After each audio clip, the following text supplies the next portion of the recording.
I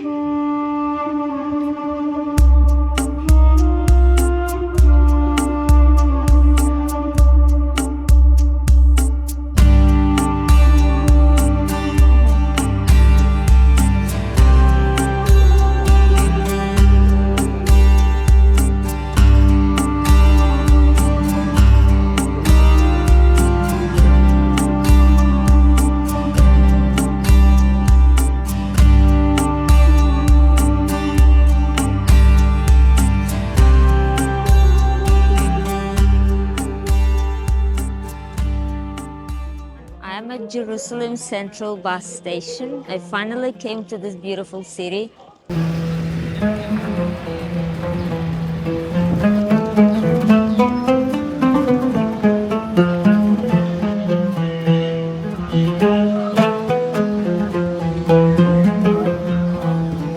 Right now I'm waiting for a travel guide to come here, and we will have several hours together and he will show me everything.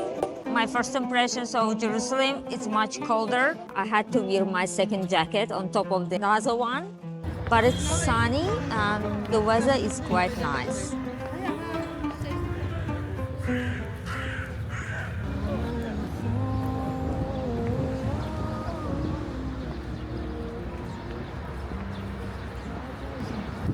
But it was lovely over there too because there was constant wind.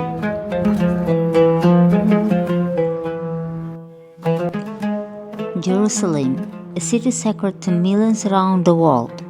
With over 3,000 years of history, it has been the spiritual heart of Judaism, Christianity, and Islam.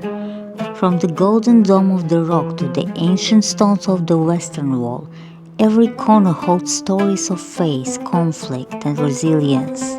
It's a wild mix of ancient and modern, and honestly, there is no place quite like this.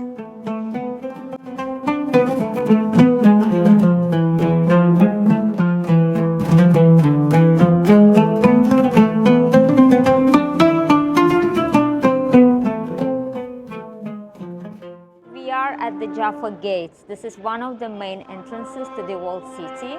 There are 9 entrances in total, but only 7 are operational. And the name Jaffa Gates is coming from the fact that this road is leading directly to the Jaffa port, which is the coastal area of the city. So in ancient times, all of the merchants and everybody were coming to Jerusalem through these gates.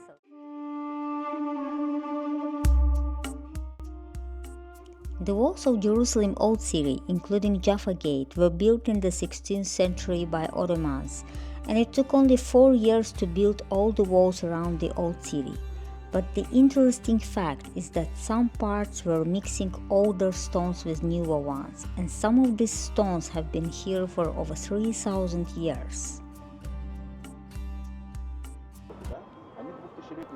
These stones, for example, are 2,000 years old. Back then they decorated buildings with blocks like this, and you can even see the carved frames around them.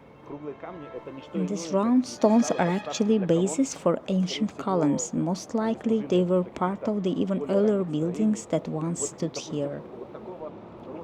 And these stones with the 45-degree cuts are from the Crusader period. They are about 900 years old.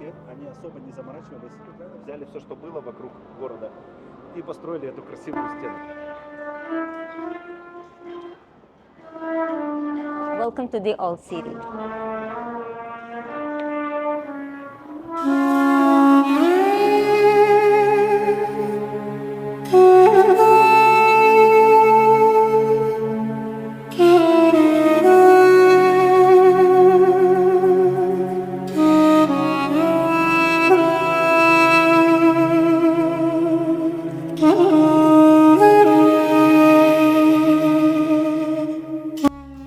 As I walked through the narrow streets of Jerusalem Old City, my first plan was to visit the Temple Mount, one of the holiest sites in the world. For Muslims, it's home to Al-Aqsa Mosque and the Golden Dome of the Rock, where the Prophet Muhammad is believed to have ascended to heaven. For Jews, it's the site of the ancient Jewish temples, but they can only visit it during limited hours of the day. Non-Muslims aren't allowed inside the mosques. But I have visited during Ramadan holidays, and the whole site was completely closed during that day. Even for Muslims which can prove their faith, that would not be easy to enter it. So instead I continued on to my next destination, which is the Church of the Holy Sepulchre.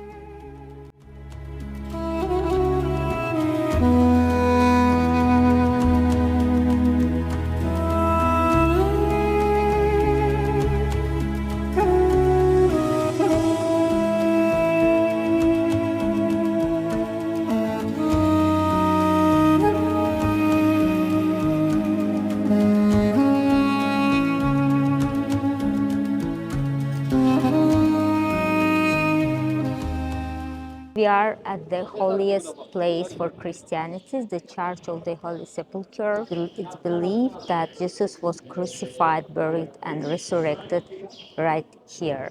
The most interesting part of this is that it's currently divided by 6 different Christian denominations, and even the small things like who gets to clean which part of the church is divided among them. So let's go inside now.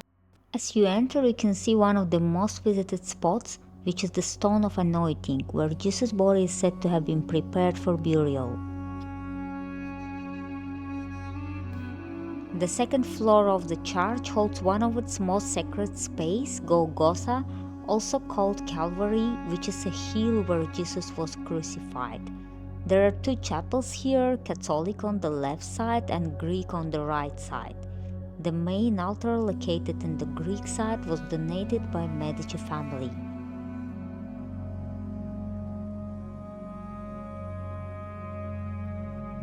To the left of it, you can see the rock of Golgotha, which is covered by glass, and visitors line up to kneel and touch the spot where the cross is believed to have stood.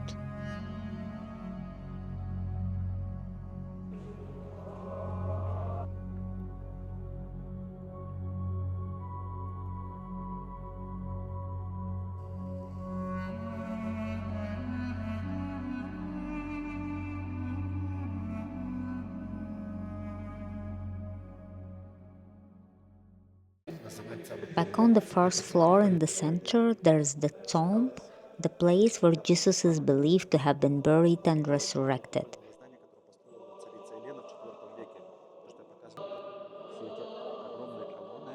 The current structure dates to 19th century, rebuilt after the fire, but earlier versions go back to the 4th century.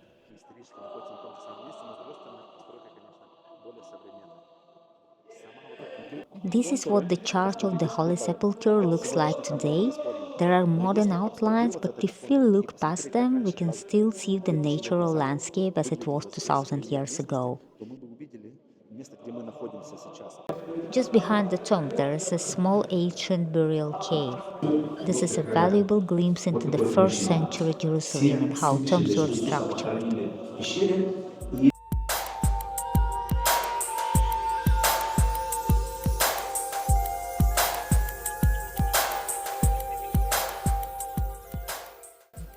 And now we are going to the most unique and often overlooked corners of the church, the Ethiopian Orthodox part of it.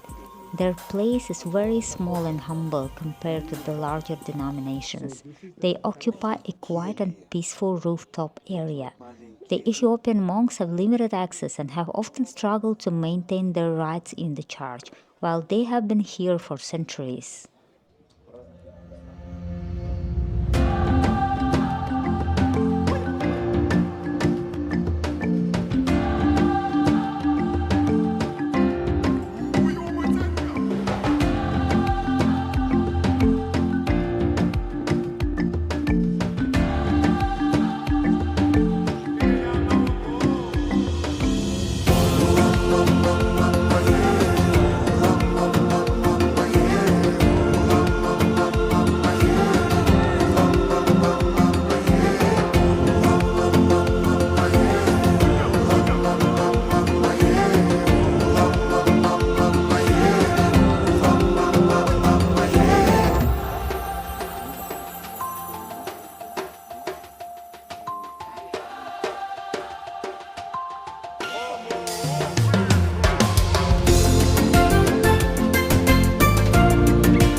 Right now we are at Villa Dolorosa. This is the last pass where Jesus was carrying his cross to the place of his resurrection.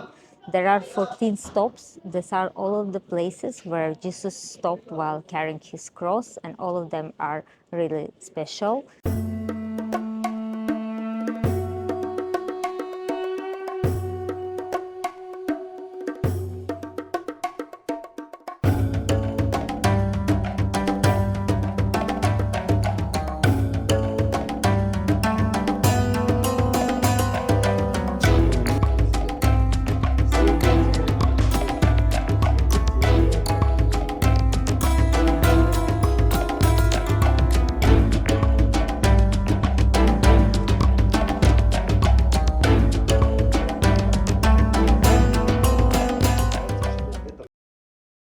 And we continue our journey heading to a very interesting place, a small European corner of Jerusalem, an Austrian hospice.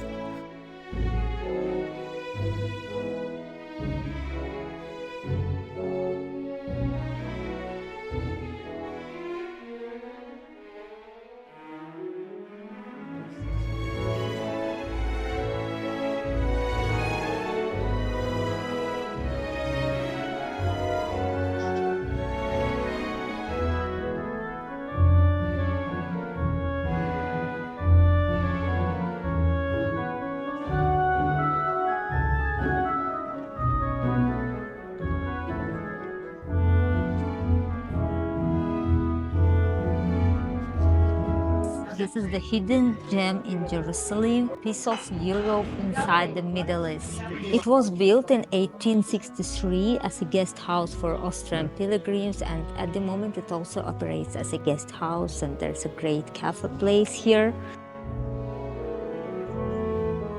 It's a great place to take a break from busy streets of Jerusalem.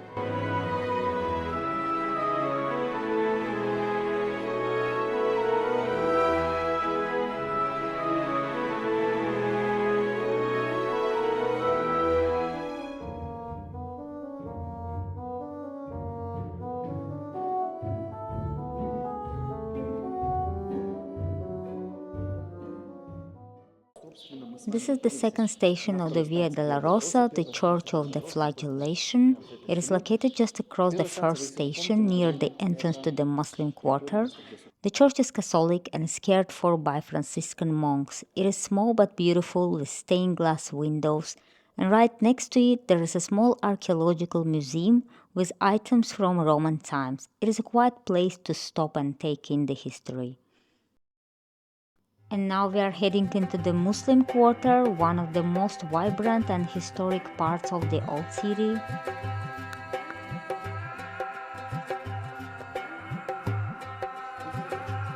In the Muslim quarter, there is a stone basin used for ritual washing before praying, al-wudu.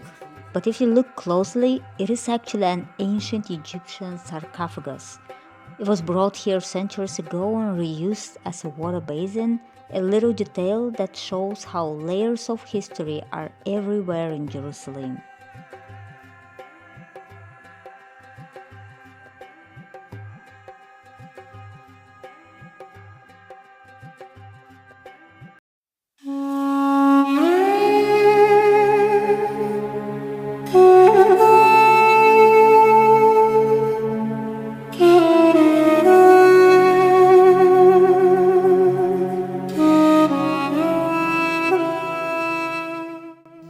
I am finally at the Western Wall, one of the holiest places in the world. It's very important to Jews, but also deeply meaningful for Muslims and Christians. Just above the wall is the Temple Mount, the place where the ancient Jewish temples once stood. And today it's home to the Al-Aqsa Mosque and the Golden Dome of the Rock, one of the most sacred sites in Islam. People from all over the world come here to pray, reflect, and leave notes between the stones. What's really amazing is that the wall goes about 17 meters underground. You can take a tour through the tunnels to see ancient streets and hidden spaces. I really wanted to do it, but I couldn't make it this time. This place is very energetic. It doesn't matter which religion you belong to, you can feel the energy of this place.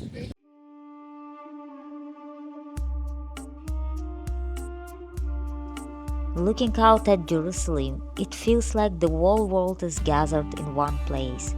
So many cultures, stories, and beliefs, all layered into one city. It's surreal, and honestly, there is no way to take it all in just one day. I'm definitely not the right person to explain its history. I feel like I didn't even scratch the surface. But even with just a glimpse, this city leaves a deep impression.